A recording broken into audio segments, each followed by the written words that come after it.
I am going to start my live today with a brief meditation. So I'm going to invite a couple people, have some folks hop on.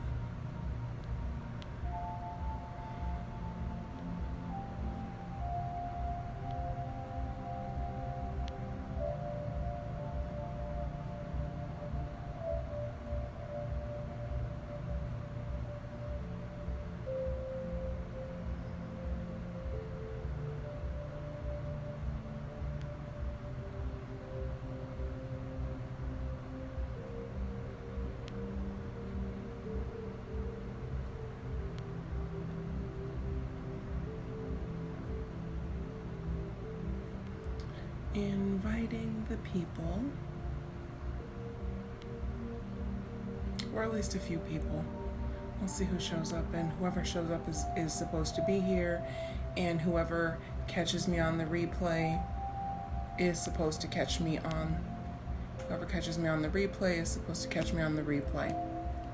So, I invited a few people because I really want to have this particular conversation. It's been on my mind, and then I had an opportunity to listen to Valeria live last night, and it just hit me that this is something that I need to talk about and something that's important to talk about. So I'm going to start with a little bit of deep breathing and just some affirmations.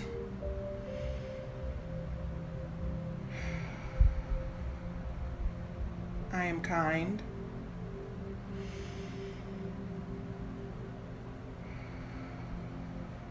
I'm a good listener.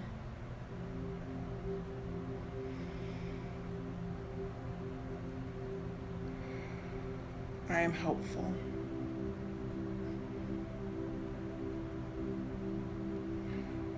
I am thankful.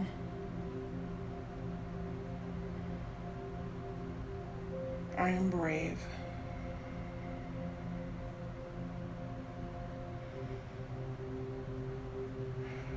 I believe in myself.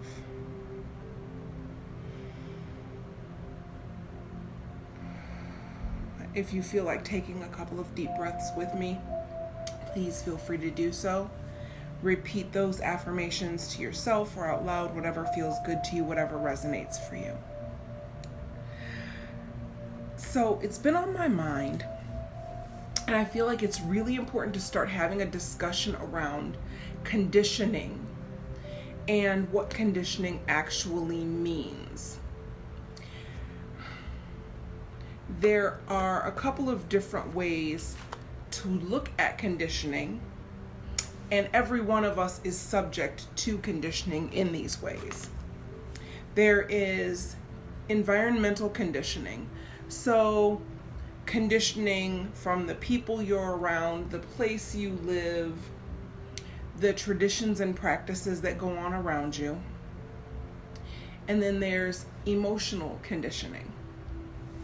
And emotional conditioning is slightly different and a little more internal, and it's part of how you've responded to some of the things in your environment.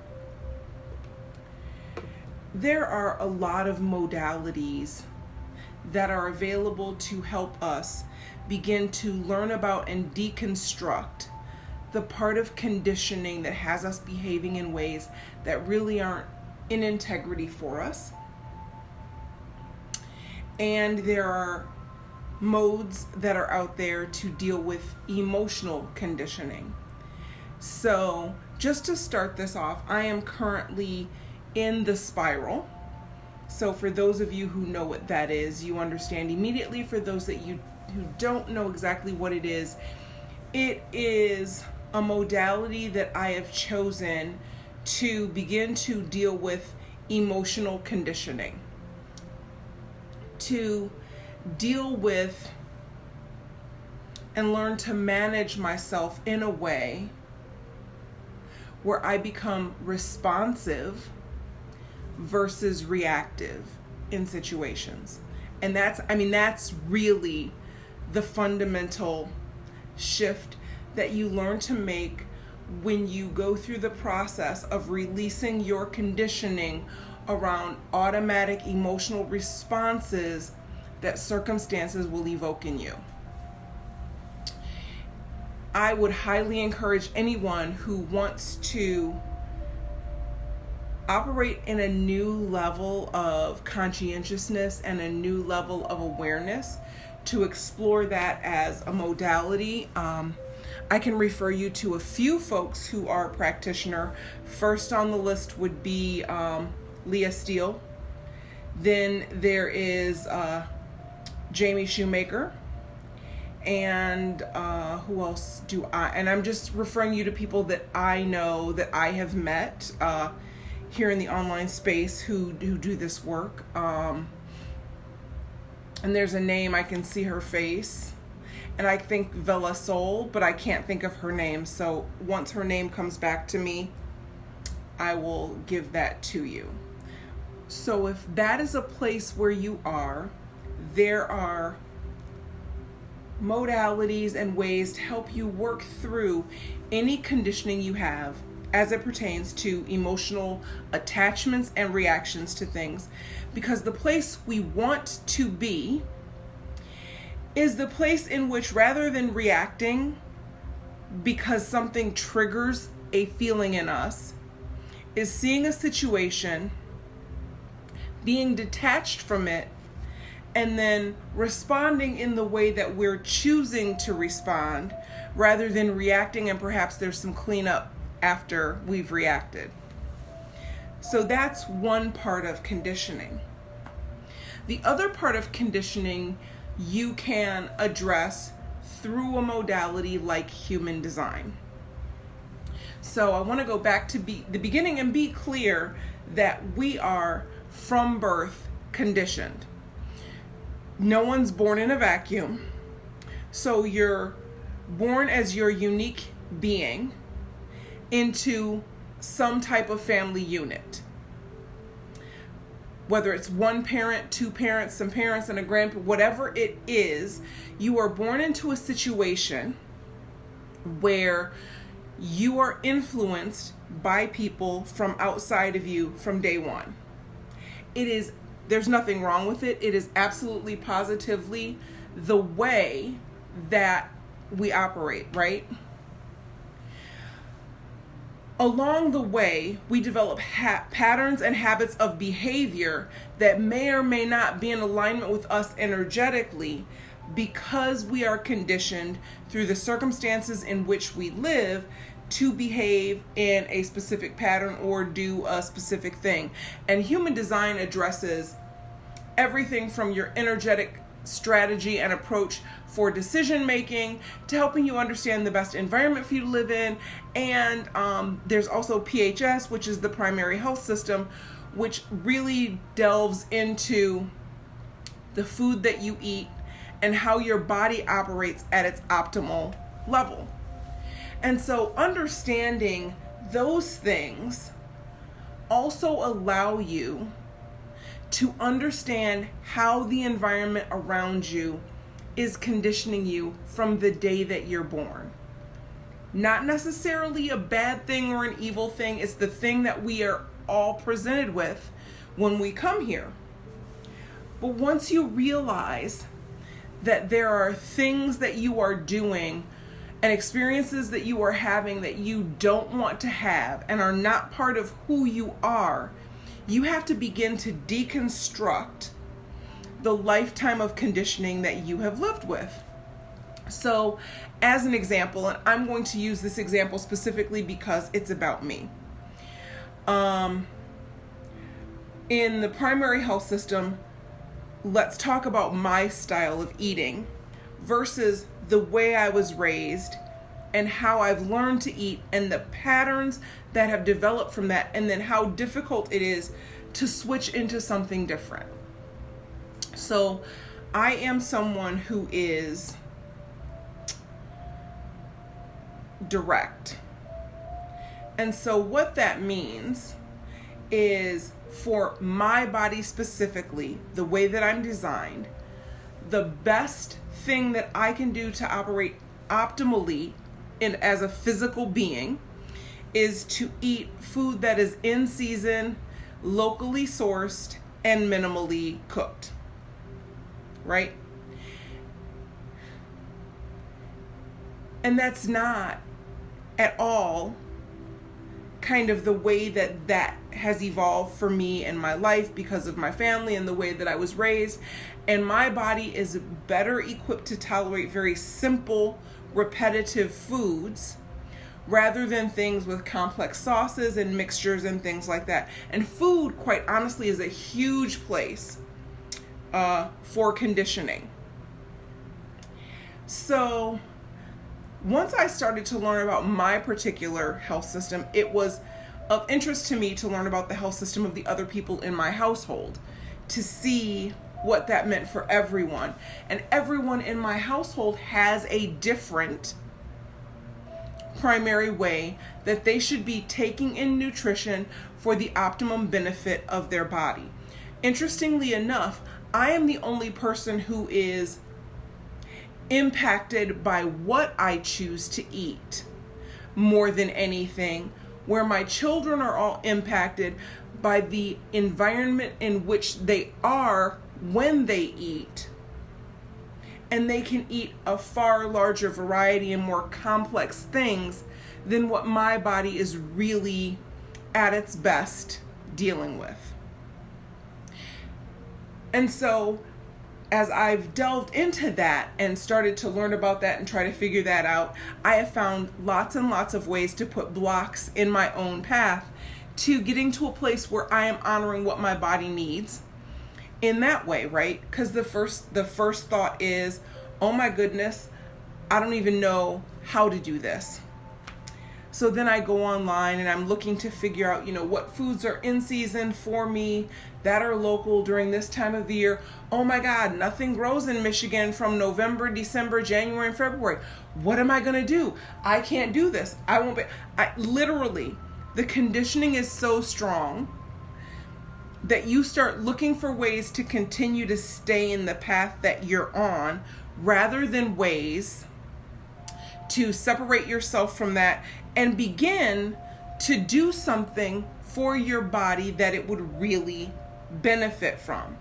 And again, and so to be clear, everyone doesn't have the same eating habit or eating need requirements as everyone else. There are 12 different ways of addressing this in human design. I just happen to have one of them, and mine just happens to be one that is really about what I'm eating more than the environment in which I'm eating.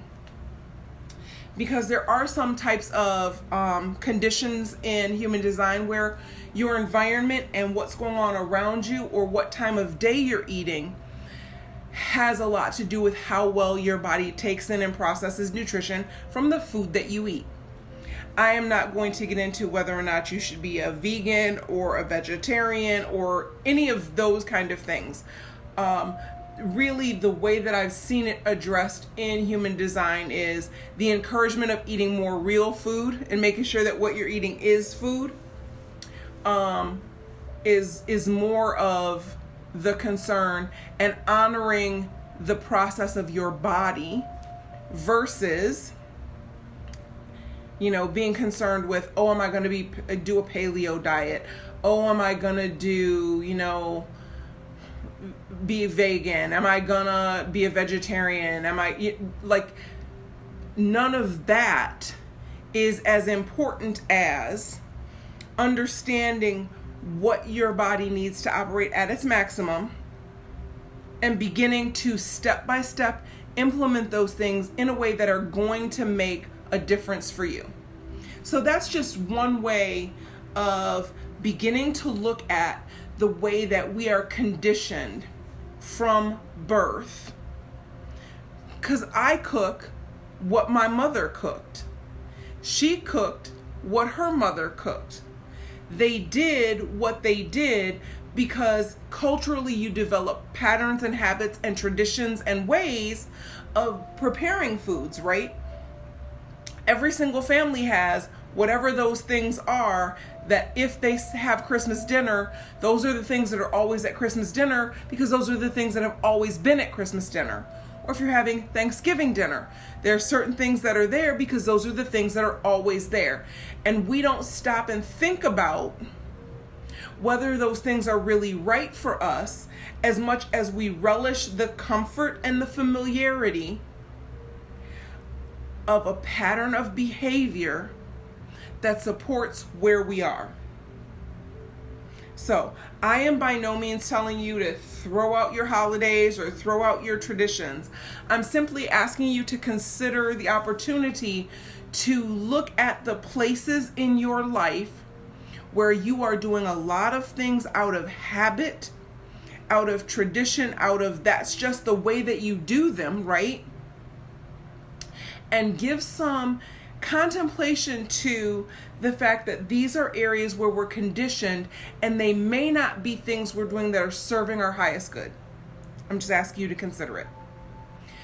So then let's talk about decision making. And for me, I think the easiest way for me to approach decision making in an example like this, and I've had this conversation with some folks who are splenic authorities, right? So if you are a splenic authority, you are not, no, I'll just go with that.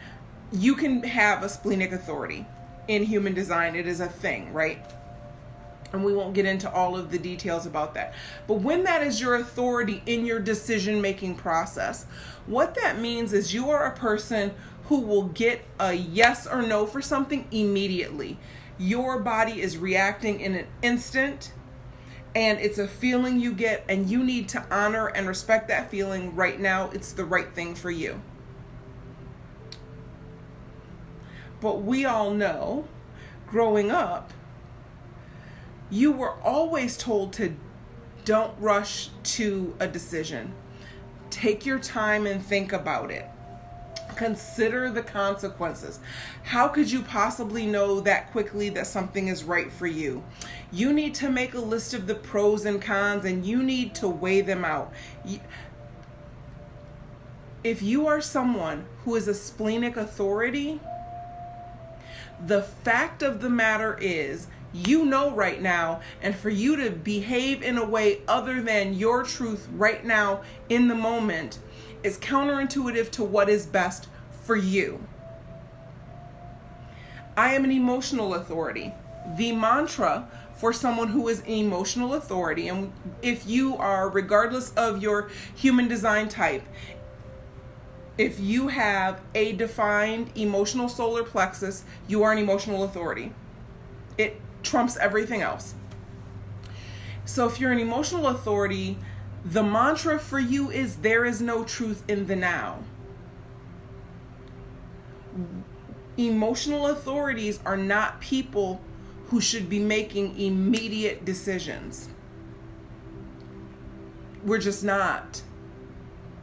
We are people who have to have clarity through a range of emotions when we're making those decisions.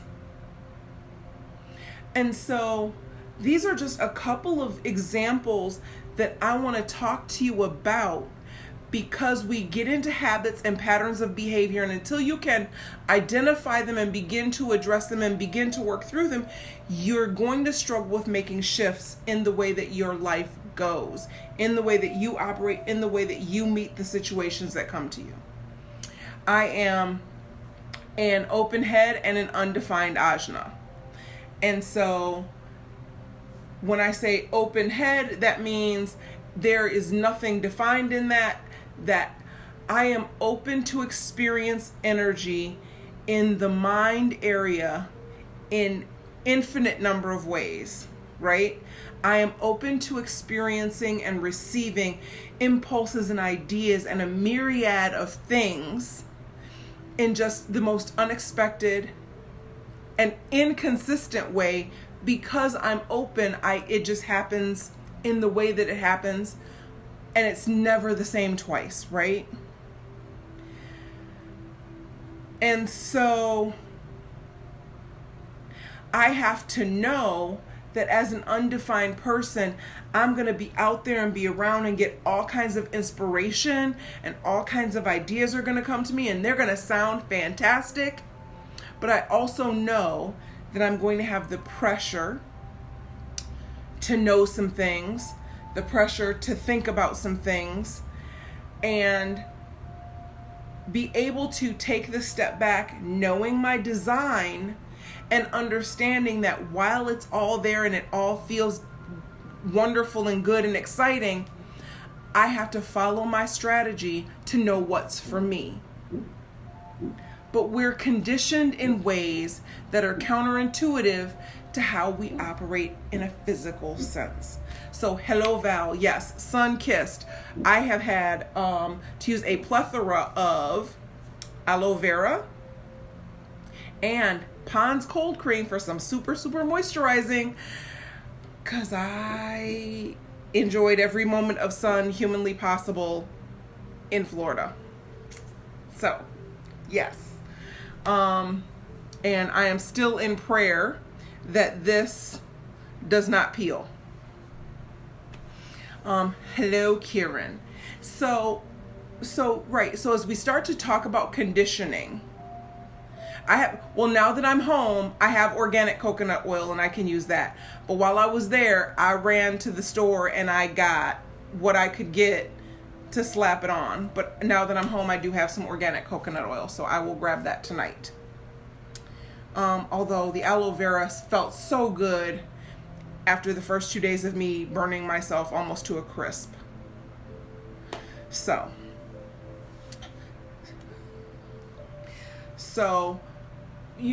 as we think about the way that we operate and the way that we do things and why we do them the way that we do, we really have to start to look at conditioning and peel back the layers of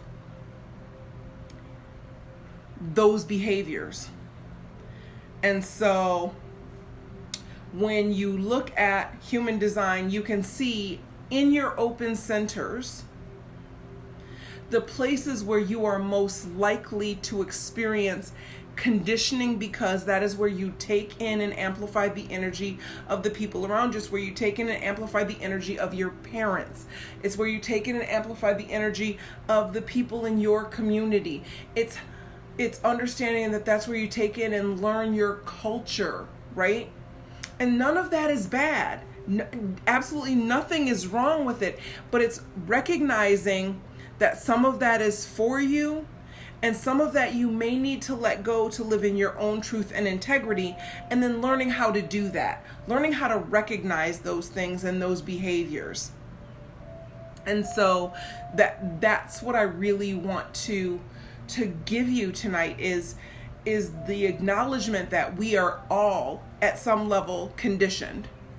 There's absolutely nothing any one of us could have done about making that be different, because we're not born in a vacuum. You are open when you look at your human design chart, areas that are not colored in, so they'll still be white. So you might have red or yellow or brown areas in your chart. The areas that are not that, the areas that are white, you are either open or undefined. So I'm going to tell you, there's not a huge difference, but there is. So if you are open in an area, that area is white, and none of the gates, none of the numbers are dark in those areas either. That's open. Undefined, it's white, but you might have some numbers that are active. And those numbers are actually places for electromagnetic resonance. Those are the they call them hanging gates, and you can have hanging gates in defined centers and hanging gates in undefined centers where only half of a line is colored in. And those are the places that look for, that's how you know who you resonate with. Those attract people with the opposite end of those gates. And that's the resonance that brings people together in community with each other. So I hope that makes sense. If you've got your human design chart, areas where you're white inside of the chart are where you are open to conditioning because that is where you take in and amplify the energy that is around you. Areas where you're colored in are defined, and therefore you consistently have your energy that you're pushing out. So, I mean, that's the piece. This is not some mysterious thing, right? At all. It's a thing that every single one of us experiences because we're here. But getting to a place of understanding that and wanting to operate more in our integrity and wanting to operate more in a space of where we know we are making the right choices for ourselves, for our higher purpose, for our higher path, we can begin to decondition around those things and learn different ways to manage when we see ourselves behaving in a pattern, right? And so at the beginning, Val, I talked about being on your live and really having heard something that hit home for me, and this is something that I need to talk about and I need to actually do more with. So I'm going to probably in the coming weeks open up a very small class of helping people identify and work through their open centers, right? But the other part that I mentioned earlier is emotional conditioning, and you have been through Spiral, so you understand Spiral. So we have environmental conditioning, right? The conditioning that we receive just because of being born into families, being born into community with other people, and our culture and our school and our community and all of those things impacting who we are and our patterns of behavior and how we make decisions and how we do things. And that's one thing. And then the emotional imprinting and the emotional patterns of behavior can be dealt with through Spiral. So also showing the correlation of how Human Design and Spiral can do work for you that really address you in a far more holistic way than one or the other will. And I referred, of course, a few Spiral practitioners in the beginning. And if people, want to ask me about those, I'll certainly share the names of the folks that I know, so I refer them, and they're not the only ones out there, and it's not the only modality. And I believe that there are a lot of modalities that work as long as you stick with them. I personally absolutely love the Spiral. It has been quite a journey. I've been working through this now for maybe 4 or 5 months, and I'm not at the end of my journey through clearing all of my emotional conditioning, but I am well on my way, and I am very pleased with how that's going for me. And I know folks who have been through it, and I can see in them what it does for them. So you have that piece, and again, that piece gives you the freedom to move from being a reactive person to being a responsive person, and that's huge. And then the Human Design piece allows you to address patterns of behavior, right?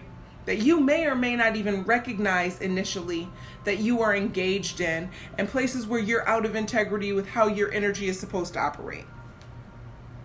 And they work together. And so that makes me think of, let me find this. I have a page in front of, a little notebook in front of me. And this, until now, had nothing to do with this conversation. And all of a sudden, I need to share this with you. So, one of the books that I've recently, been through, and I've actually listened to this book completely 2 or 3 times now, and will definitely listen again, is Outwitting the Devil by Napoleon Hill. Now, whether you believe in the devil or not, I could care less. This book is written from the perspective of Napoleon Hill interviewing the devil and forcing the devil to give his secrets to how he controls mankind. That's essentially the premise of the book. And there then become, through the evolution of this story, the 7 principles that you have to understand in order to outwit the devil, right? And the principle one is definiteness of purpose, being clear in knowing what it is you want, being unwavering in knowing what it is you want. The second principle is mastery over yourself. And I see mastery over yourself as being in a place where you have done some work so that you're intentional in the way that you are behaving versus floating through life in a way that has no rhyme or reason, right? The third principle is learning from adversity and seeing adversity as lesson rather than seeing adversity as problem.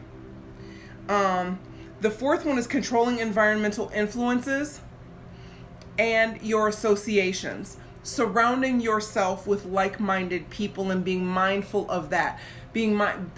Literally, birds of a feather flock together. Sister, take a look around you. The fifth principle is the principle of time and your permanent focus on positive. The sixth is harmony, always acting with purpose. And it talks about nature loving harmony and nature loving harmonic resonance. And that is part of why we see some of the things in the world that we see.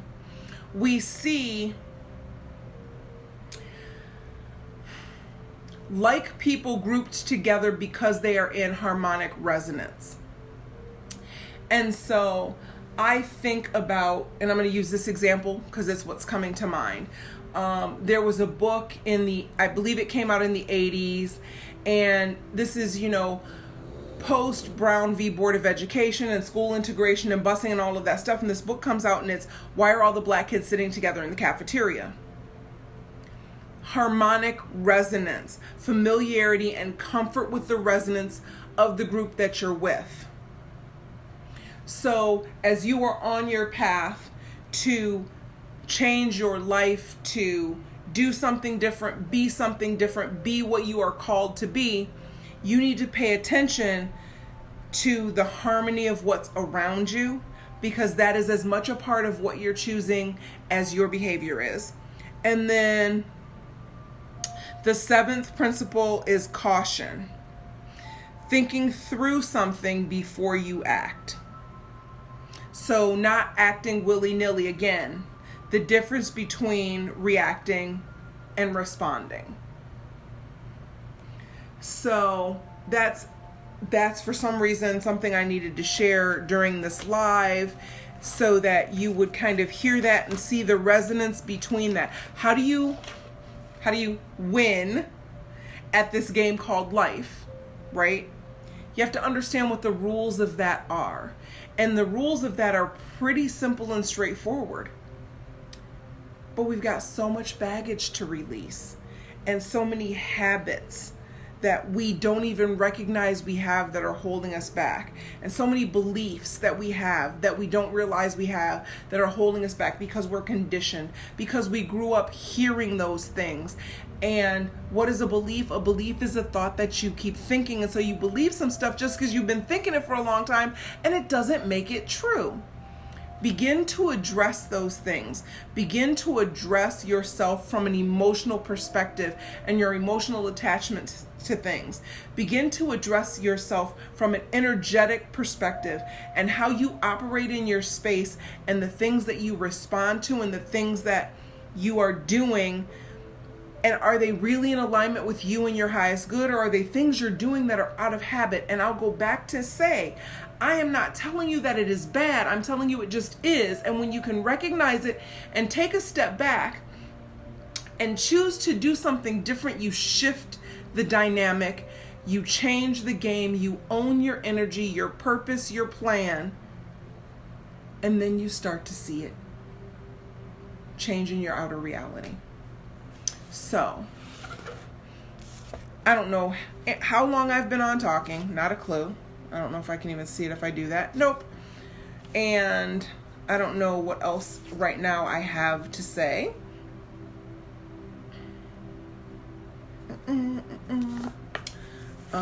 Are there any questions? Oh wow, my YouTube, my little background music just ended. So maybe that's spirit telling me that it's time for this talk to be over. I don't know.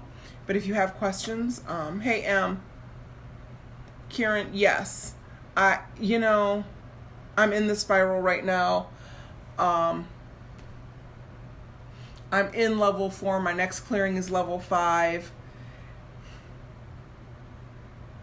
And it's amazing. I wouldn't necessarily say easy, but definitely amazing, right?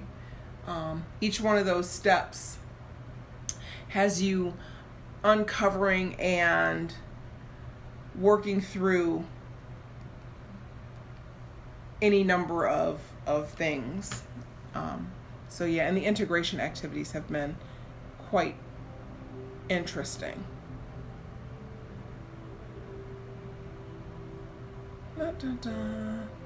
Okay, I want you all to know I'm saying it live right now. I am going to listen to Val. I have some coconut oil upstairs. And you know why I have organic coconut oil? I made some beard butter so John has a very nice beard. Usually he's got it shaved off right now, and my father and a couple of other gentlemen in my life whom I care about. And so I made some beard butter, and I used coconut oil, mango oil, shea butter, beeswax, vitamin E. I put some tea tree in there. I put some sandalwood in there, a couple feel good things for their skin. Oh, it's fabulous. So I do have the olive oil, and I will use that. Yes, and so, thank you for saying that. Spiral, learning to approach things from a place of response versus reaction is so hugely empowering that until you start to experience it, you don't even know that that's what you were doing. Right? Letting go of expectation, letting go of guilt and fear.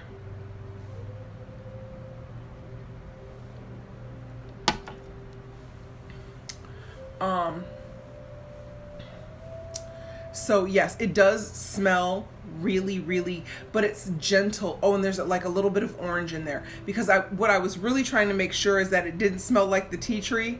So I put in like 3 things that were really going to be great for the skin, and then the orange helps soften out the smell just right. So, and my father, who is not a man of many words, is using it every day. So that tells me that he likes it, because he uses it every day. He doesn't have to tell me he likes it. He's using it is telling me he likes it.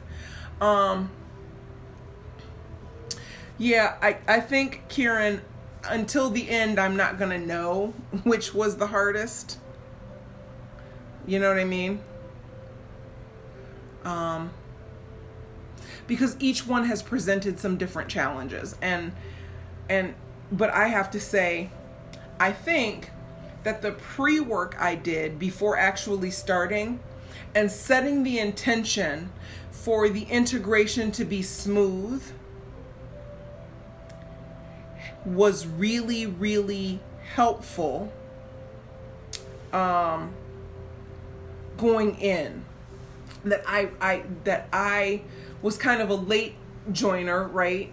Compared to a lot of folks, especially when it really started to be available to do. And I kind of hemmed and hawed and waited, but I think much to my benefit, I journaled it quite a bit, because it was after I did the Journal Like a Boss Witch class. And so I journaled out what my expectations were, how I expected to go through the spiral, all of that. And so I am very aware of everything that's happening, but I feel very okay and grounded in all of it, if that makes sense.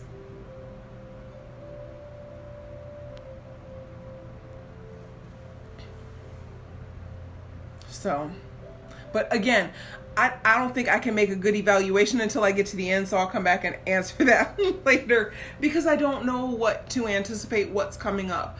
I would say that for me, the most interesting part, though, so far, has been sort of the theme And there is an age in my life where a lot of things are hitting, and based on what I know about my life at that point in time, it is not at all a surprise that that particular age is extremely significant in those emotional attachments and developments in me at all. So, you know, once you've had, like, if you've had some major thing in your life and then that thing keeps coming back up during spiral, you're like, yeah, well, I kind of knew it was big, so there you go. So yeah, there's that.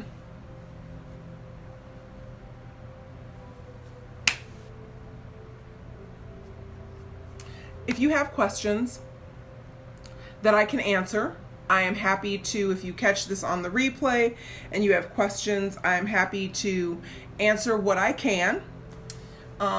Especially if it pertains to human design, I'm your girl. I've got you. I will answer that for you.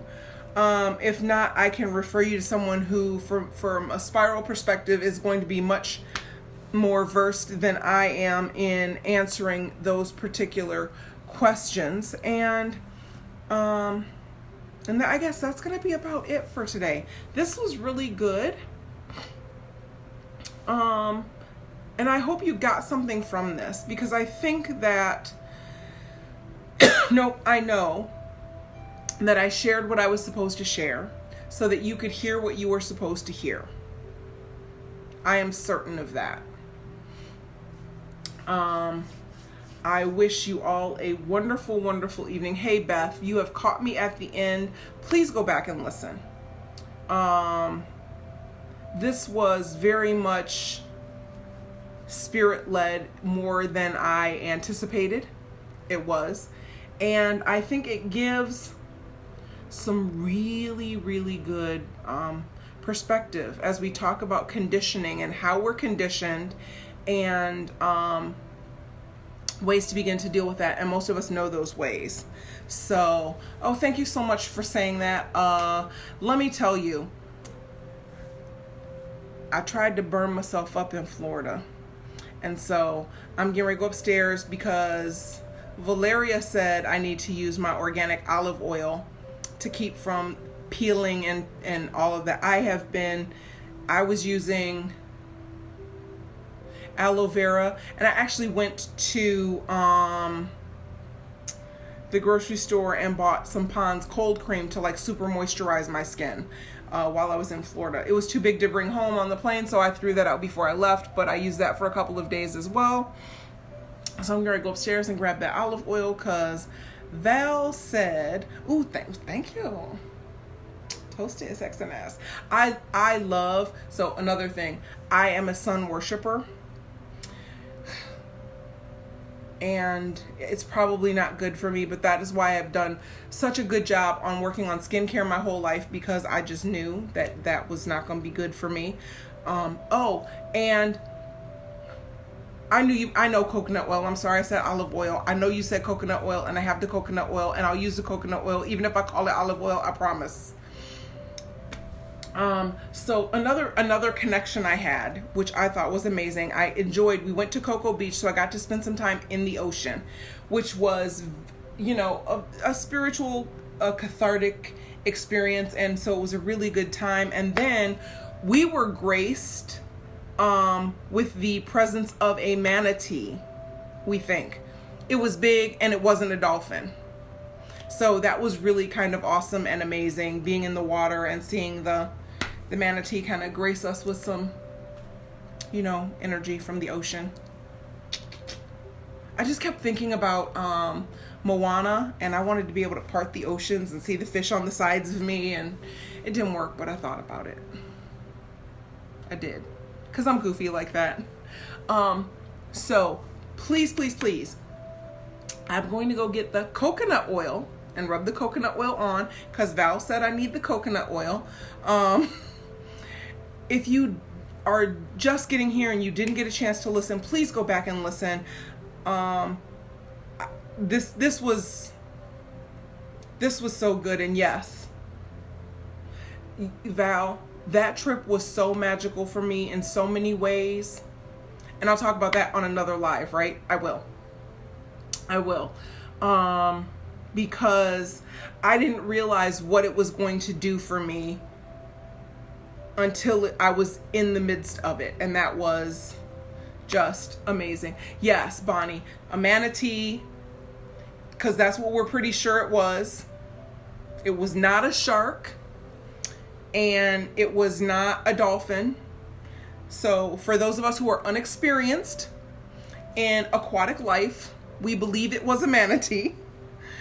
And it was just amazing for it to swim as close to us as it did. And yeah, and I was, I was in the ocean thinking, wouldn't it be cool if I could do what Moana did, and the water just sprout, parts like the seven seas, and I could see the fish swimming on, anyway, because I'm dorky. But I thought about it while I was at the pool, at the ocean.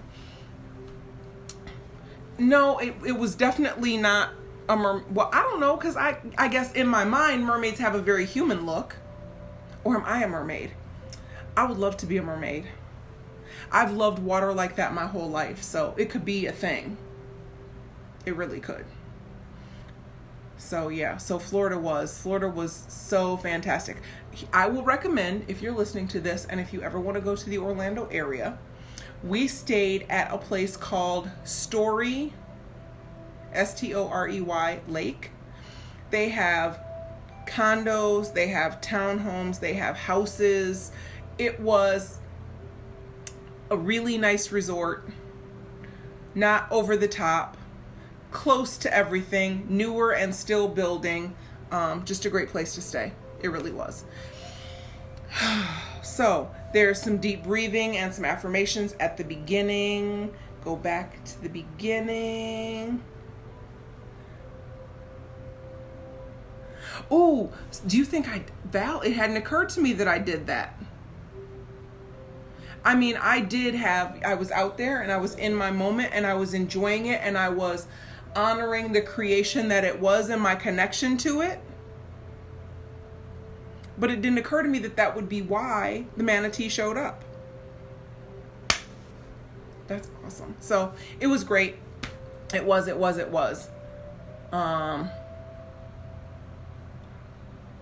That's what I can tell you.